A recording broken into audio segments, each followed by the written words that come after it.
This is the X-Zone Broadcast Network, broadcasting worldwide on broadcast affiliates and satellite program providers, including CNN Broadcast Network, Sirius Satellite Network, Star Media, Good News Radio Network, Angel Broadcast Network, Wiki Broadcast Network, and WPBN TV. For more information on the X-Zone Broadcast Network, visit us at www.xzbn.net.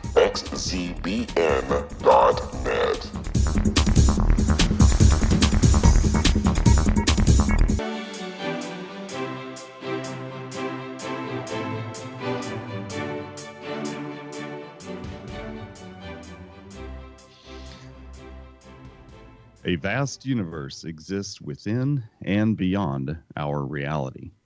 What we realize with our five senses is but a tiny fraction of all that is real. The universe is not a product of matter and energy, but it is a projection of consciousness and energy. Welcome to the World Beyond Radio Show. I'm Joe Weigant, your guide and advocate as we remove the blinders of our everyday lives and experience together all that exists out there in the world beyond our world. Welcome to the show, my friends. We, again, are going to be talking about energy and how it relates to the things that we think are our ordinary, everyday world. 30 years ago this year, I started training in the martial arts. And at that time, it was simply kicking and punching and blocking, and it was a means of prolonging a fight. And if we watch modern day movies today, we see guys punching and kicking each other for 2 or 3 minutes straight. And no one ever seems to lose a fight until the script says that somebody needs to finally stop fighting. But martial arts never started off that way. Martial arts started off as a piece of a larger puzzle that included everything about the way of life. And our guest today has a broader and a better view of that than I do. He has been training in martial arts for far longer than I have. Our guest today is Chris Thomas, who currently lives in Madison, Wisconsin. Chris has studied the martial arts since 1970. He holds a 9th degree black belt in Ryuku Kempo. He holds a 7th degree black belt in Isshin-ryu Karate-do. He has practiced Tai Chi Chuan for nearly 40 years. He is an internationally renowned teacher, and he has taught in a number of different countries. He is the chief instructor of Kyusho Jitsu Kinkyukai, and he produces the Masterclass with Chris Thomas, which is an online video instruction program which provides its subscribers with exclusive content, and at this point it's over 200 videos on pressure point fighting, traditional weapons, Tai Chi Chuan, with real fighting applications, Ryuku Kempo, Isshin-ryu, and self-defense re-scripted. His video blog, Reflections from the Masterclass, is available on YouTube. Chris is a leading expert in pressure point fighting, including Kyusho Jitsu, and he is the co-author, along with George Dillman, who is the preeminent expert, on a series of books on pressure point fighting. Thomas's articles and essays on martial arts have appeared in publications around the world. As a leader in the martial arts community, Chris Thomas routinely convenes testing boards of grandmasters to conduct examinations for advanced ranking. He also organizes training events which bring together the world's most respected instructors of Kyusho Jitsu. Chris Thomas himself has taught seminars on pressure point methods and self-defense rescripted around the world. In addition to seminars in the United States, he has taught in France, Germany, India, Spain, Switzerland, Oman, and Canada. While on his second trip to India, Chris provided training for the cadets at the State Police Academy in Mumbai. After nearly 50 years of martial arts training and study, despite being highly regarded as an instructor, Chris Thomas continues to practice and study as a student of the martial arts. When asked about this, he likes to quote the great Pablo Casals, "I think I'm making progress. So I'd like to officially welcome Chris Thomas to the show. Chris, how are you doing this morning? Hey, thanks, Joe. Thanks for having me on. Always. I have been doing this for 30 years, studying martial arts and energy and all these things. And anytime I can talk to somebody and learn something along the way, it's always a victory for me. So I welcome you to the show. We're going to have some fun today. Before we start really getting into our conversations, we're just about ready to head into a break, but I just wanted to welcome you to the show, and we're going to talk about energy and how it works with martial arts and Tai Chi, and as a complete part of the way of the East and the Eastern philosophies. And so I'm really looking forward to that, and I'm really seeing what you can bring to our show today. I've got every one of your books, and so that's a start right there. So we are going to head off to a break right now, my friends, and when we come back, we're going to be talking with Chris Thomas on traditional Chinese medicine, martial arts, and energy. Stay tuned, and we'll be right back.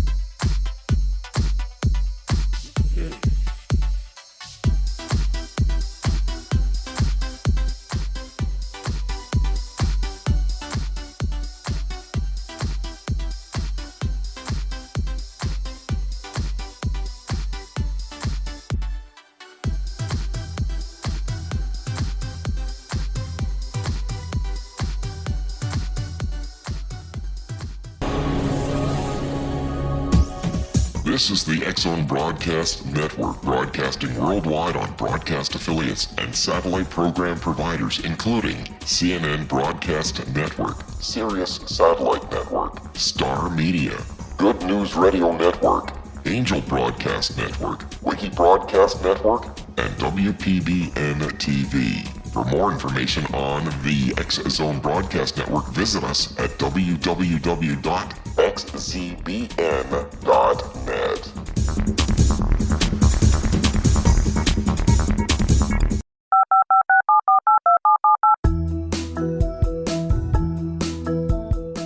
Did you know that when you're on the road with limited data or Wi-Fi, you can still listen to the X-Zone Radio Show with Rob McConnell, The Science of Magic with Gwilda Wiyaka, X-1, Dimension X, Space Patrol, and every minute of the X-Zone Broadcast Network by calling 213-401-0080, courtesy of Audio Now. No smartphone, app, or internet needed. It saves your data plan, and it's free if you have unlimited minutes. Call 213-401-0080 to listen on any phone, anytime, anywhere. Remember 213-401-0080 for the best of the paranormal, parapsychology, and sci-fi radio programming anywhere, 24/7, 365.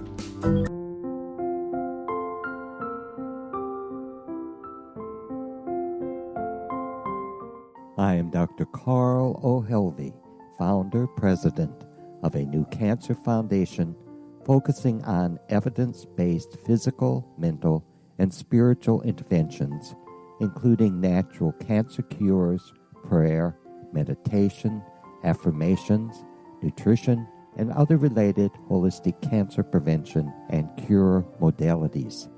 These are used in cancer education, research, and financing care. I ask for your help to continue this important work by donating at www.holisticcancerfoundation.com.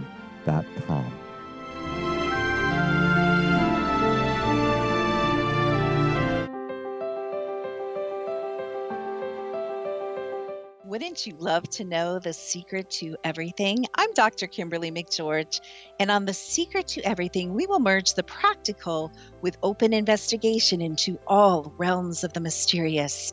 We will talk to cutting-edge alternative health practitioners, those who inspire and motivate you in business and life, And of course, we will share stories of the paranormal, conspiracy, and cryptozoology. You will transform because of the frequency I carry, the frequencies my guests carry. Life may never be the same after you listen to this program, for the secret to everything is for you, the listener, for those who desire more in every area of their lives and believe that it can still be found. Listen and discover thesecrettoeverything.com.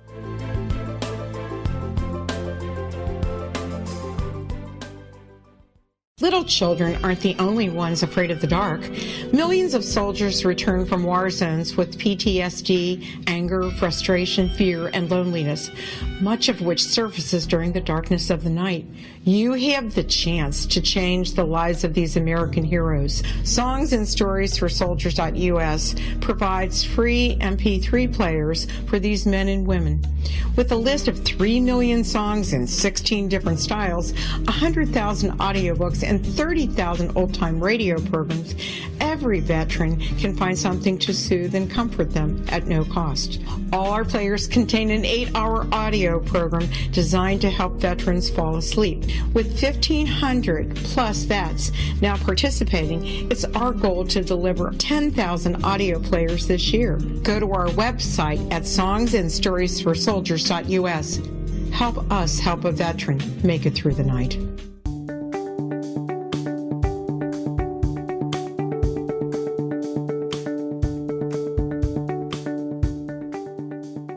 Welcome back, my friends, to the World Beyond Radio Show. I'm your host, Joe Weigant, and today our guest is Chris Thomas, who is a master of the martial arts and the method of the meridians and Kyusho Jitsu.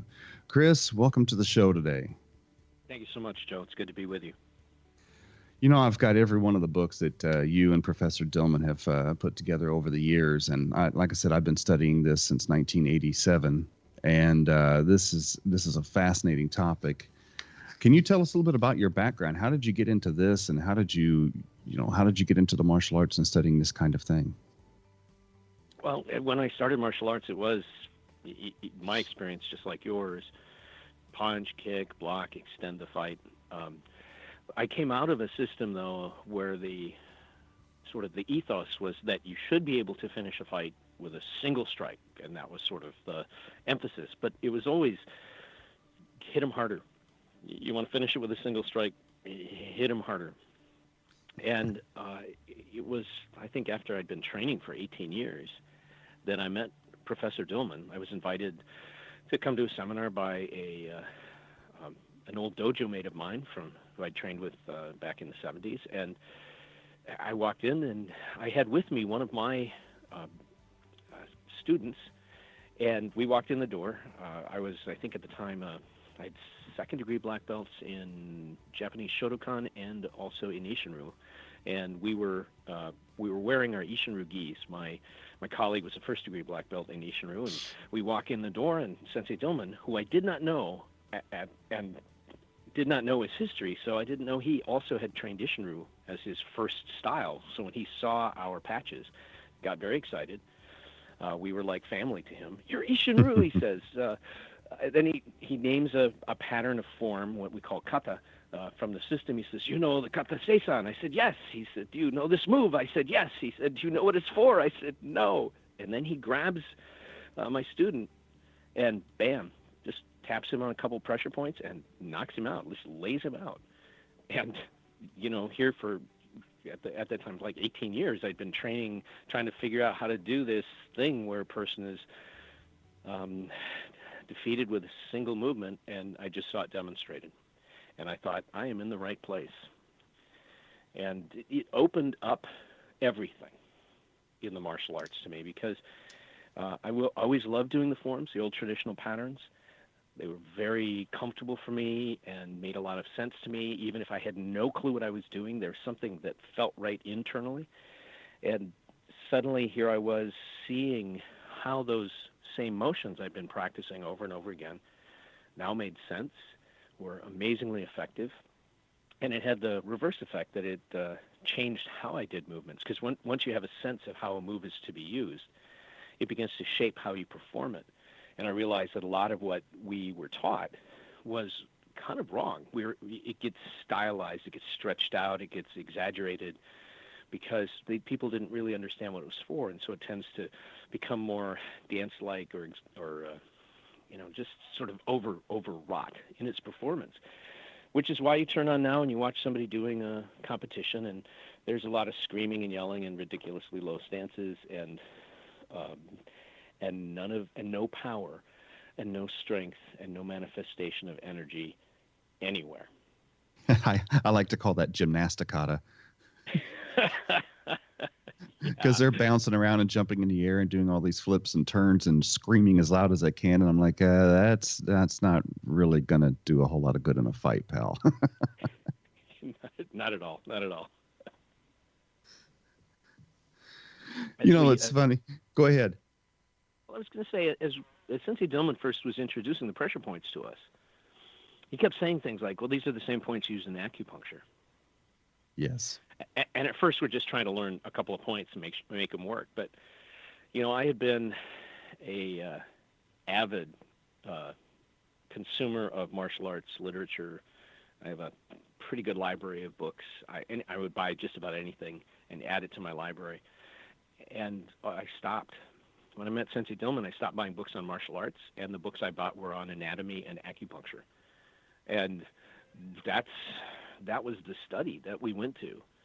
We had the movement, we had the physical technique, we just didn't have the understanding. And acupuncture really unlocked a lot of clarity for us in terms of how moves worked and how bodies reacted, and it's been fantastic. My teacher told me, he said, this is a lifetime study, and I've been at it for a long time, and I'm always discovering new things that are unexpected and surprising. The rabbit hole goes really deep. I agree. I met Dillman at a seminar in 91. And at that time, I was a brown belt, and I had fought a lot of black belts and got hit pretty hard over the years and had never been knocked out. And he's walking around the room talking about how to read a person's body, physical structure, to know where their weaknesses and their strengths are. And he took one look at me and he goes, "Oh, look at this guy's jaw." And he's got this big Superman jaw, and he goes over and literally touches me on the jaw. And not only did I, get knocked out, I flew. I can actually feel my legs coming out from underneath me.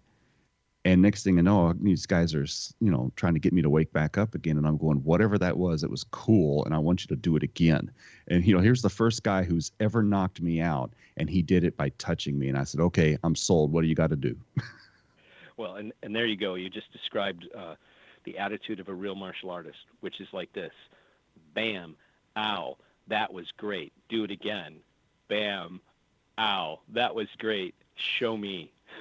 Exactly. That's why every time I ever went to a seminar, I always try to put myself up front, because if there's going to be something demonstrated, I want you to do it to me first. I don't care if it hurts. I just want to know I can feel it, so that way whenever I do it to someone else, I know what it feels like.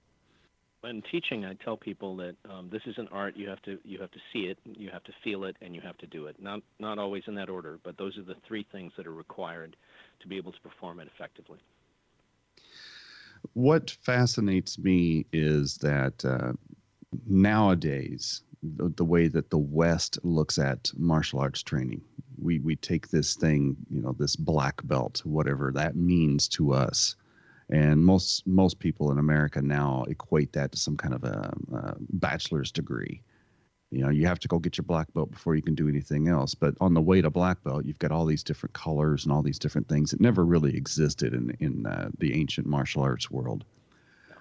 But, people, when I tell them that old masters only did one kata, and that's the only kata they did for their whole lives. Funakoshi did Nahanchi, and that was the only kata he did for 10 years until he wrote the Teokis. And now we've got guys who are getting their black belts and they know 22 katas, and they don't have a single idea what these movements do. Yes. Yeah. Now, I don't know if you're, to the extent that your listeners understand, because you and I are starting to use jargon. If people watch martial arts, they see folks doing routines that you might call shadow boxing, or sequences of patterns that usually begin with some kind of formal bowing or salutation and move through a bunch of movements and end. And so we in the martial arts refer to those as kata if our traditions are Japanese. We usually just call them forms if we're talking in a Chinese tradition, and I think the Korean term is pumse. But I never really trained Korean style, so their vocabulary is less familiar to me. Yeah, and you're right.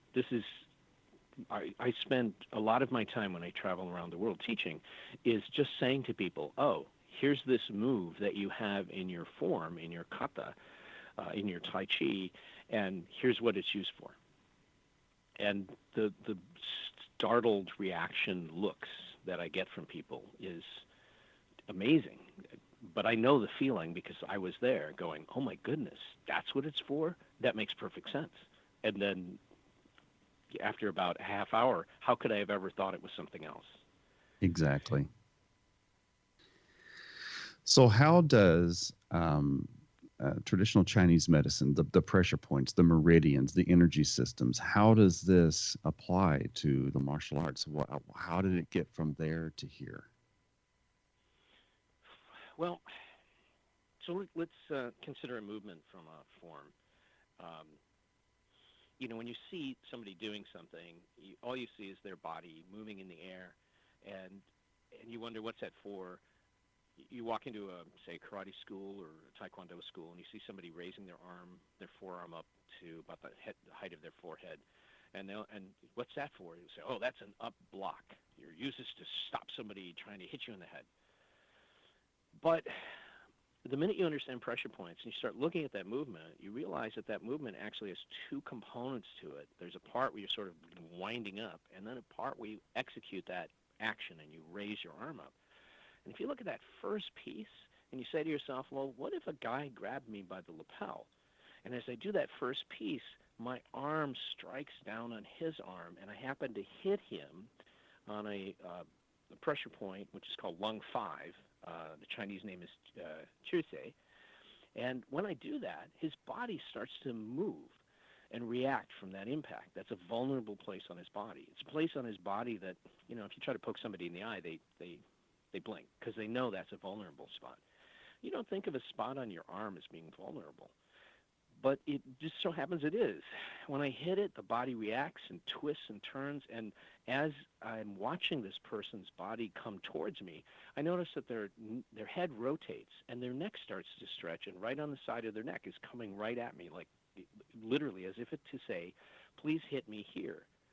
So I just take my forearm and I raise it up to politely oblige. And it turns out that what I hit is a point on the large intestine meridian, large intestine number 18, which is called Futu. Well, I go, well, why did that point come forward? And now I go and look into acupuncture, and sure enough, the meridians, lung and large intestine, are related to each other. They're what's called a husband-wife, yin and yang pair. And so sure enough, I start looking more, and I see as I attack points on the lung meridian, points on the large intestine meridian become vulnerable. And the same thing goes the other direction. And then I start to notice some other things happening in the body as well. Gosh, if I hit the point on the forearm just near the elbow called large intestine 10, the Chinese name is Shusanli, I start to notice that the head comes forward, and in particular, probably the same spot where Professor Dillman hit you. It's a point called Fengshi at stomach 5 on the side of the jaw. It just jumps out at me. Well, why in the world would that happen? Well, it turns out that as energy flows from the body from one meridian to the next, it follows a cycle, what we call the diurnal cycle. So it's always moving from one meridian to the next. And sure enough, when I hit this point on the large intestine meridian, which sort of obstructs the energy in that meridian, the stomach meridian starts to show up as a vulnerable target. And so what we see is that the principles of acupuncture, 5-element theory, yin-yang theory, 24-hour theory, they actually start to show up predictively in how the body responds to everything that's happening. So I hit somebody, the body responds in a certain way that matches what acupuncture suggests is going to happen. And it becomes like an algorithm that we use. we literally know where to look. It's incredibly convenient because you start to understand how the body reacts to being hit in certain places. Well, we're going to get right back to that in just a second, and we'll let you continue with that thought. My friends, you're listening to the World Beyond Radio Show. Stay tuned. We'll be right back with Chris Thomas.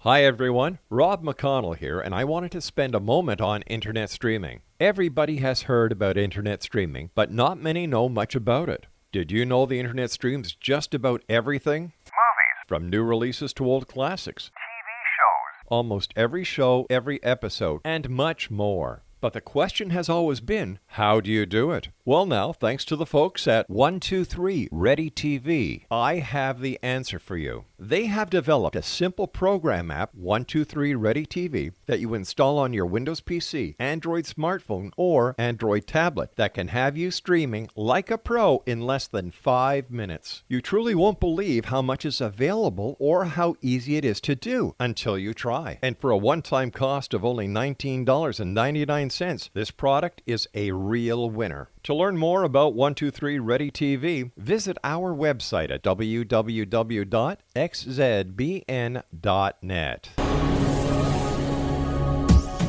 This is the X-Zone Broadcast Network, broadcasting worldwide on broadcast affiliates and satellite program providers, including CNN Broadcast Network, Sirius Satellite Network, Star Media, Good News Radio Network, Angel Broadcast Network, Wiki Broadcast Network, and WPBN TV. For more information on the X-Zone Broadcast Network, visit us at www.xzbn.net.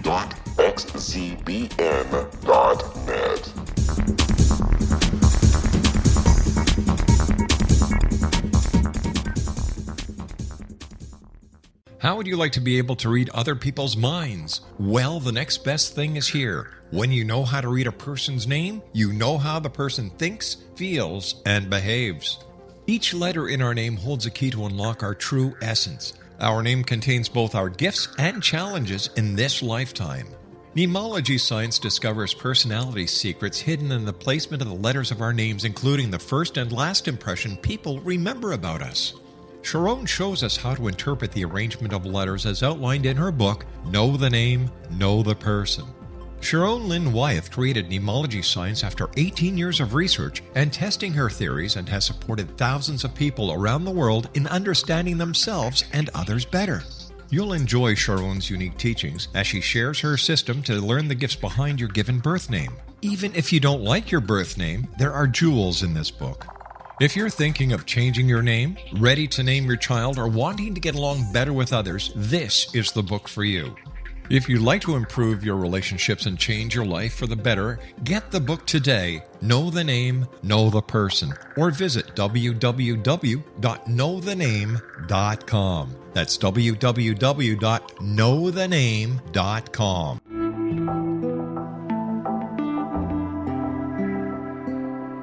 Take a step back in time and discover old Florida cuisine at Marsh Landing Restaurant in Fellsmere, Florida. Enjoy delicacies such as frog legs, gator tail, catfish, and swamp cabbage, or enjoy the more traditional cuisine such as hand-cut Angus steaks, ribs, and seafood. Join us for breakfast with a southern flair featuring sweet potato pancakes, biscuits and gravy, and much more. Planning a party? Marsh Landing's private dining rooms can accommodate groups from 8 to 80 people. While you visit, enjoy the historic pictures, artifacts, and stories that line the walls. Marsh Landing is truly a unique experience. Marsh Landing Restaurant, 44 North Broadway in historic downtown Fellsmere, or visit marshlandingrestaurant.com. Marsh Landing, old Florida cuisine at its best.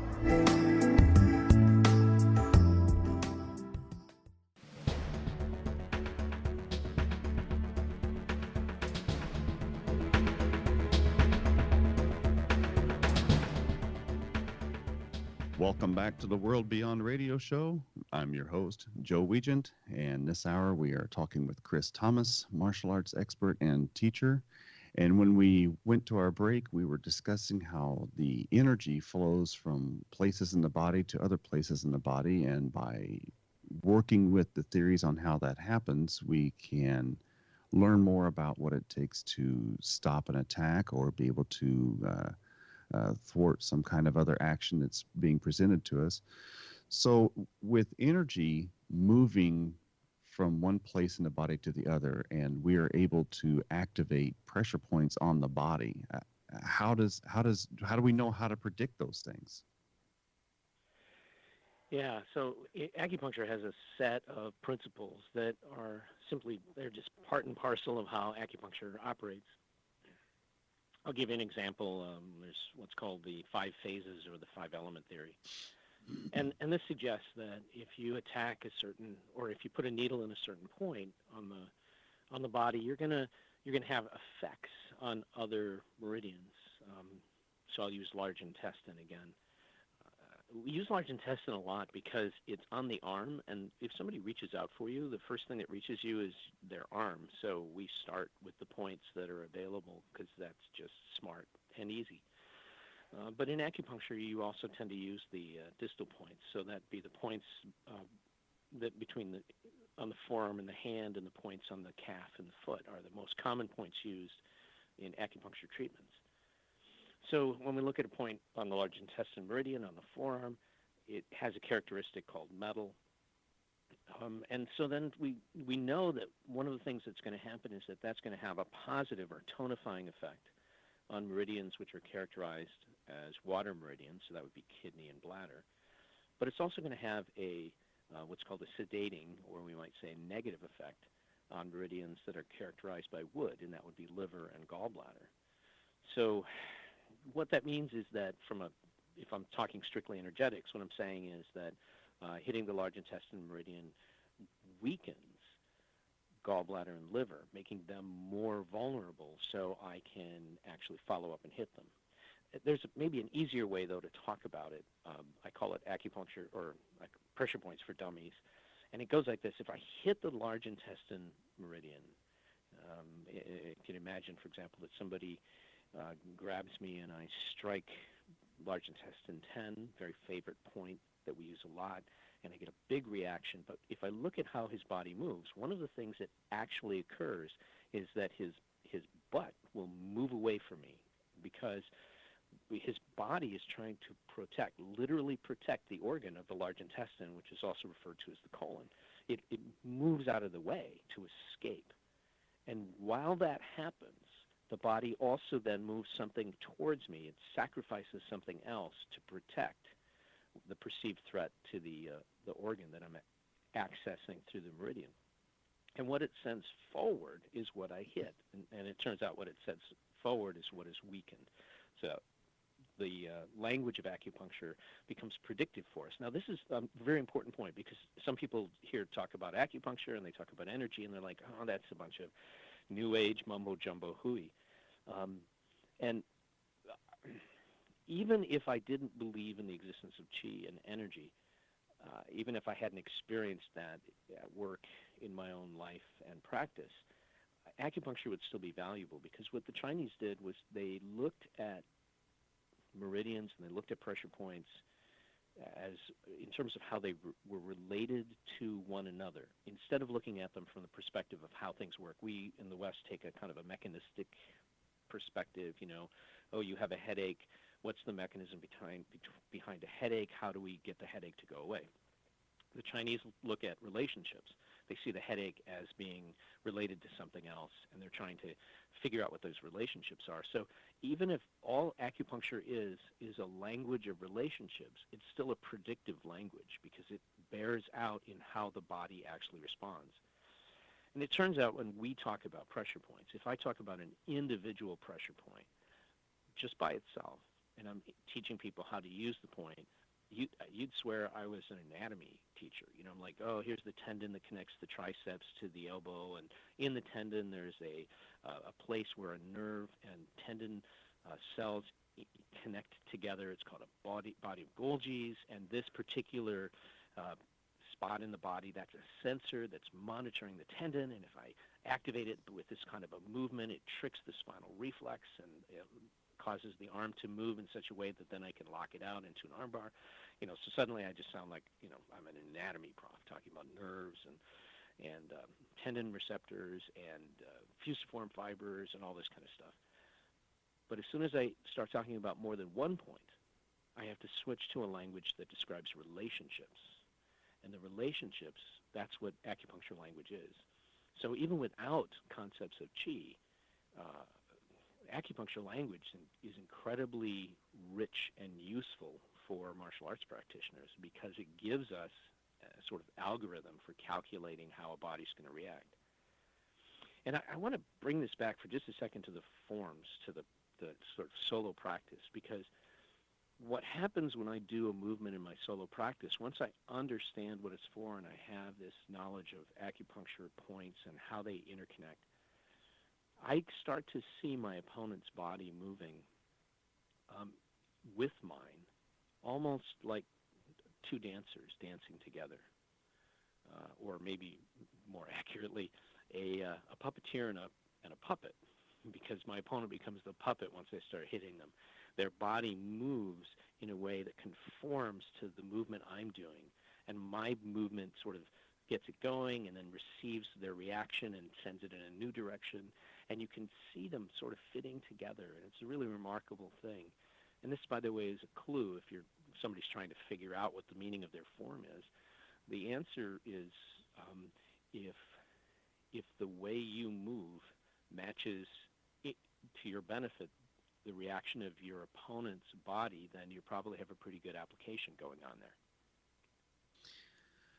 Well, let's talk more about the application of qi, because the Americans tend to want to divide everything into tiny pieces. Mechanistic is the word you use. We tend to want to specialize in tiny little bitty pieces of a larger framework, and taking the Monet down to the point. Yep. And so the Chinese philosophy and Indian philosophy does not at all think in that way. Everything is connected like spaghetti. And so whenever you start talking about qi, you automatically have to bring in philosophy and religion and martial arts and medicine and psychology and all these other kinds of things. So how does qi weave all these different, what we would say, disparate pieces together into one philosophy? Yeah, it's a fantastic question, and of course the biggest problem for us is that we have no idea what qi is. I think that as we talk about qi, we are in the same place that physicists are when they talk about what they call dark matter and dark energy. They're pretty sure it's out there. They see an effect, but they can't measure it, and they don't have a clear definition of what it is. What do we have? We have a word, qi, ki, prana, ruach, pneuma, spiritus, this word across cultures that always means roughly the same thing. It means, on the one hand, spirit, and on the other hand, breath, but no real sense of what that turns into as a concrete reality. So for me, there's a really helpful concept, which comes from Chinese martial arts, internal martial arts. They say yi leads qi, intention directs energy. And when I think that way, it's very helpful. So, if I hit a pressure point, there's this process of teaching people how to do these techniques. First, it's here's the point, here's how you activate it, here's the angle and direction, and you go through this sort of process of kind of trying to get the body to feel it, and then here's how the physical feeling is. But then there comes a point where you have to start projecting, and we say project your qi. We have to start directing your intention through the point. And when you do that, there's a significant increase in the effectiveness of the technique. And it's measurable. And people, when they do it, they're like, oh my goodness, that's just huge. And you can't describe that mechanistically, and you can't break that down, because what's happened is that you've committed some aspect of your being to that strike, which is not your arm. It's more than your arm. There's a deeper aspect to it. So the movement of intent through what you're hitting, that carrying with it the energy that we call qi, has such a significant component. I find that for myself, because I am a martial artist, I'm very much a pragmatist. if you think about theoretical physicists and engineers, the engineers are the pragmatists and the physicists are like out there thinking about grand theories. I'm the pragmatist. On the one hand, I'm more than content to say I totally believe in the existence of what we call chi. I've seen too many manifestations of it not to. But even if somebody said there's no such thing as chi, I'm like, I'm okay, because this still works. What? Maybe it's something else. It still works, and that's what I care about. And it has this profound effect, in terms of a self-defense movement. But I also recognize in my own personal practice, it's healthy for me. And so as long as it works, I'm okay with. You can call it Fred if you want.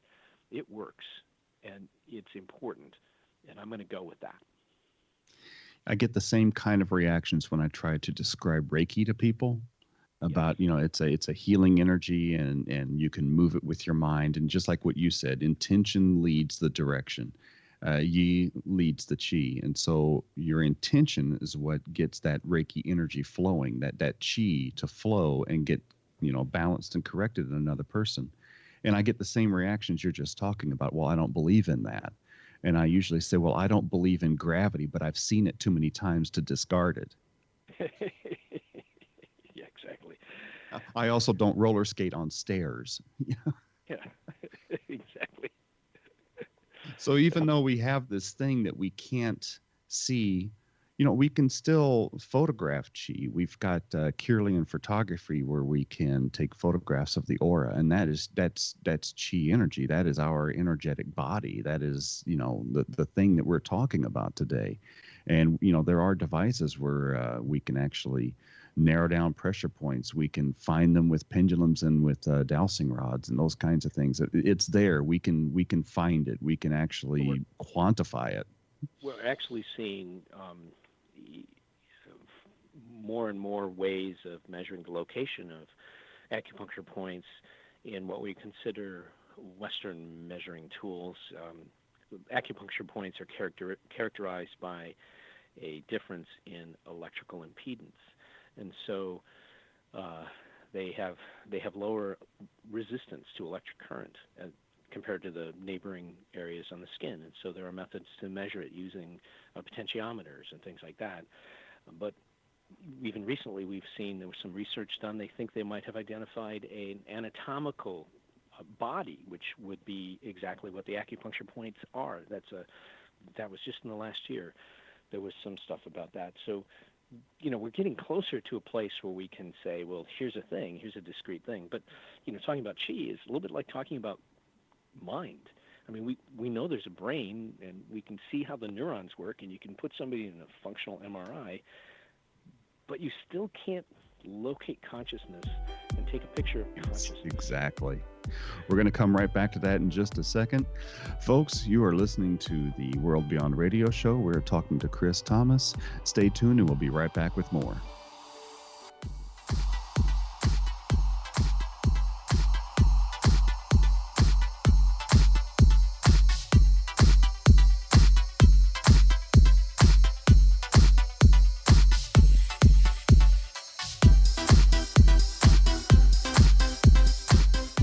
Hi everyone, Rob McConnell here, and I wanted to spend a moment on internet streaming. Everybody has heard about internet streaming, but not many know much about it. Did you know the internet streams just about everything? Movies. From new releases to old classics. TV shows. Almost every show, every episode, and much more. But the question has always been, how do you do it? Well now, thanks to the folks at 123 Ready TV, I have the answer for you. They have developed a simple program app, 123 Ready TV, that you install on your Windows PC, Android smartphone, or Android tablet that can have you streaming like a pro in less than 5 minutes. You truly won't believe how much is available or how easy it is to do until you try. And for a one-time cost of only $19.99, this product is a real winner. To learn more about 123 Ready TV, visit our website at www.xzbn.net.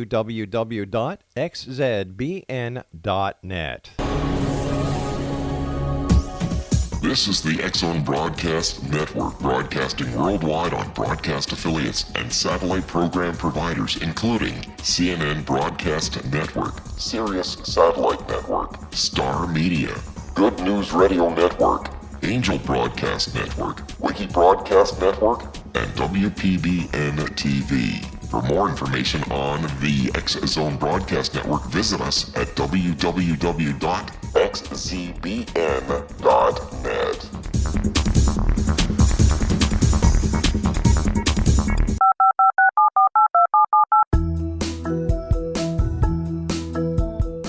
Did you know that when you're on the road with limited data or Wi-Fi, you can still listen to the X Zone Radio Show with Rob McConnell, The Science of Magic with Gwilda Wiyaka, X-1, Dimension X, Space Patrol, and every minute of the X Zone Broadcast Network by calling 213-401-0080, courtesy of Audio Now.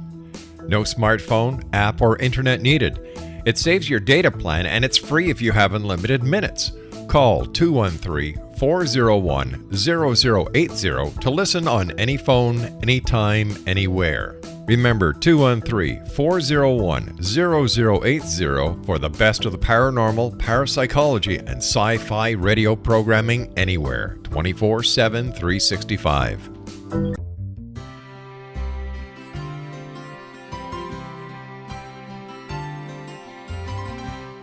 True healing must address 4 levels: physical, emotional, mental, and spiritual, for us to live joyful and productive lives.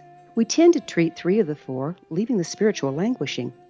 If you're tired of the same dysfunctional patterns cropping up in your life, Soul Balancing is for you. Trixie Phelps, owner and founder of Soul Balancing, is a naturally gifted energy healer trained in numerous esoteric forms, including shamanism. Trixie has created a powerful modality that safely and effectively clears your energetic field. A soul balancing session can remove interference, heal trauma, and restore your hope. Contact Trixie for a life-changing long-distance session today, www.soulbalancing.world.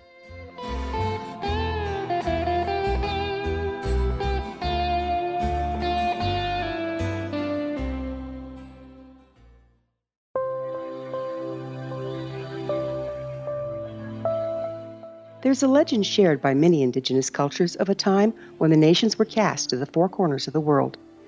Each nation was given a body of sacred knowledge that held a different portion of the truth to preserve. True reality could not be known until all the nations reunited, combining the information. If a single one was missing, the world could not be reborn and darkness would prevail. The Science of Magic Radio is dedicated to reuniting the sacred knowledge. With the understanding, none of us has all the answers, but together we can open new perceptions and possibilities. Through our combined vision, the world can be reborn into a place where darkness no longer prevails. Join me, Gwilda Wiyaka, and the Science of Magic daily on the X Zone Broadcast Network, xzbn.net, or visit us at thescienceofmagic.net.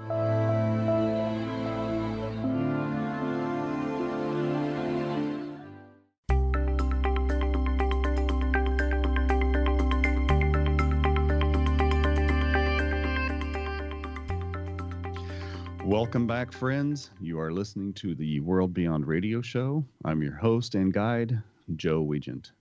As always, our show is produced and distributed by the ever-expanding leader in New Age, paranormal, alternative health, and supernatural programming, the X Zone Broadcast Network and Relmar McConnell Media Company at their corporate headquarters and master control in Hamilton, Ontario, Canada. To learn more about the World Beyond Radio Show, your host, or to learn of a wealth of other amazing shows and hosts, please visit www.xzbn.net. To contact me or to inquire about being a guest on the World Beyond, please email me at joeweigant, that's Joe, Weigant, at xzbn.net. For more information, you can also visit my websites, www.paranormalpeace.com or www.reikichoice, that's REIKI, choice.com. Our guest this hour has been Chris Thomas, and Chris Thomas can be reached by email at humanetacticalsolutions@yahoo.com. He also has 2 websites, KJK-Karate and Pressure Point Tai Chi, all one word, Pressure Point, TAICHI.com. So, Chris, before we take off today, how can we increase the flow of chi? Can we do that by meditation? Is it handled by diet? How do we experience for ourselves that energy that we call chi? Well, if we understand that the linguistic origin of the word chi is related to the word for breath, in just across every single culture. I mean, breath, spirit, breath, spirit, in culture after culture. That gives us the first clue. You want to build your energy, you start by controlling your breathing. So for me, the first place that you begin is breath control techniques, and there are scads of them. And then we begin to add other aspects. Like, for example, we know from martial arts practice that certain positions and postures move energy in different ways. And so knowing just how to stand, we have a lot of times when I'm training people. Most martial artists, it's weird, they supposedly spend all this time working on stances, and yet they're not standing right. And when I fix them and get them in the right stance, suddenly you'll see their body alignment will just kind of lock into place. Their shoulders will relax. And they're busy thinking about the fact that some muscle in their leg is hurting, but all of a sudden their body is relaxed and soft and pliable, and the energy is moving really freely. So there's a lot about posture and relaxation that's incredibly important. Though you can think of it this way: the top half relaxed, the bottom half like a mountain. Because we have to stand, so our stances are stable and strong, and the top is relaxed and sunk. And when you get those things right, if all you do is breathe and stand well, you're going to start really moving your energy. Then we add the component, I think, of intention. Intention to me is really so critical. As a Tai Chi practitioner, for years I'd been told, move your chi into your hand, move your chi into your feet. Never could do it. And after I met Sensei Dillman, he said right from the beginning, he said, the pressure points are all found in Tai Chi. And it never occurred to me to go look at my Tai Chi. I just was busy pouring through my forms that came out of the Okinawan traditions. But one day I was doing Tai Chi. I was just in my backyard doing Tai Chi, and I was in the middle of one of the movements, and I suddenly said to myself, oh my goodness, I know what this is for. And I could literally see in my mind what points I was hitting and how that worked. And so I started doing the form, and I went on to the next piece of it, and I knew what this is for, and I went on to the next piece. And at each movement kind of opened itself up to me. I shouldn't say each movement. I know that some of them I went, I have no idea what this is, but I'll figure it out someday. But as I went through, I could see these actions and how they applied. And when I got done with the form, I was just focused on picturing in my mind what I was doing as application. When I got done with the form, I looked at my hands, and my hands were bright red because for the first time doing Tai Chi, my Chi had actually moved. And this is the power of intention, that knowing how to move your intention is incredibly significant. Then there's a ton of other practices and techniques, things that you can say, people call mantras. In the Western tradition, in the Western Christian tradition, there's something known as a breath prayer, which in my own practice I find incredibly useful and very, very powerful. And these are ways of moving energy. And, especially if you start including into your practice of breathing and posture and energy movement, start including spiritual components, it becomes a spiritual practice as well as a simple health practice. It is possible to practice Qigong on what you might call a strictly secular level, but why? You're standing there and you're in that moment of centered place. Why not, reach out beyond to the divine? Why just stand there and breathe? So for me, it becomes a literal part of my prayer life, is linking the practice of what we call Qigong with these traditional practices in the Christian tradition of prayer and breath and seeking the face of the Almighty. And it's a tremendously powerful practice, and it allows you to live in a much more centered and healthy way. Can you briefly describe what this breath prayer is and how that works? Oh, sure. It's actually people who grow up in Christian traditions probably already know it. It's likely the second oldest Christian prayer in continuous usage. The oldest would be what we call the Lord's Prayer. The second oldest prayer goes like this: Kyrie eleison, Christe eleison, Kyrie eleison, which means Lord have mercy, Christ have mercy, Lord have mercy. And all you do is you take a breath. And as you exhale, you repeat the prayer. And each time you inhale, you exhale and repeat the prayer. And you use that as a kind of anchoring place as you breathe and focus and open yourself up to, the grace of the divine. And it's incredibly simple to do. And there are ways to modify it for folks who don't come from a Christian tradition but still want to include it as that sort of practice as part of their, spiritual connection. They can find breath prayers. Every tradition has some version of a breath prayer. And I've just found that to be so incredibly useful that as I use that practice, it really keeps me in a centered place, a strong place. And I feel the movement. I feel the movement of that energy. And I also use it, that prayer for me and that practice for me is so powerful that I use it a lot. As a Christian clergyman, I engage I'm supposed to pray for people who are sick, lay hands on them and anoint them with oil. And as I do that, I use that prayer as a way to stay focused and centered in that moment of praying for somebody's healing. And I've just found these practices to be incredibly powerful and effective, and I keep noticing how all of the lines blur. We like to draw a line and say this is sacred, this is secular, the profane, and here's science, and here's metaphysics, and here's religion, and here's philosophy over here, and then here's practical capitalism and socialism and communism and all the sort of isms of our world. And all of a sudden these lines start to blur and disappear, and everything starts to integrate and become a whole. And that's how I choose to be living this world. I'm going to live in a kind of whole and consistent way. I'd just as soon be basically the same person in every setting, not like putting on a show for people or trying to be one kind of person one place and a different kind of person somewhere else.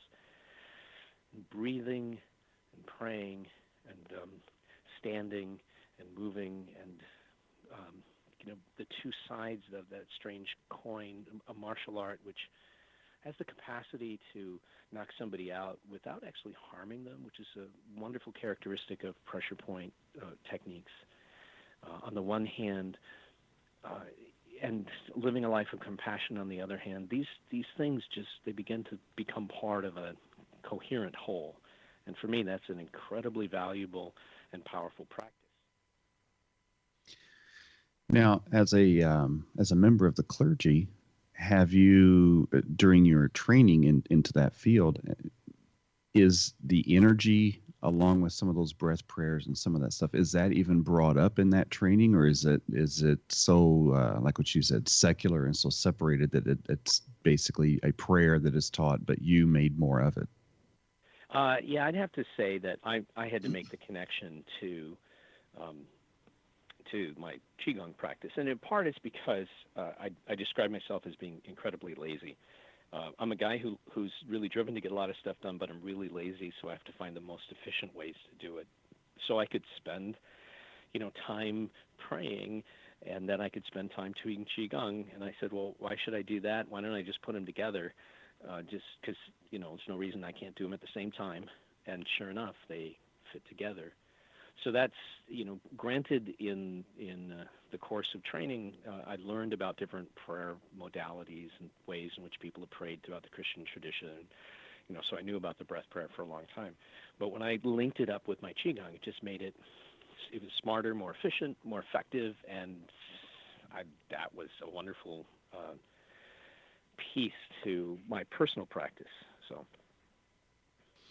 Do you also practice acupuncture? So the best I could do is to describe myself as as an apprentice. What that means is that I know way more about acupuncture than I should. In fact, when I first walked into the door of my acupuncturist, who's now a good friend of mine and a Tai Chi student of mine, when I walked into the door, I said, "I need you to stick needles in."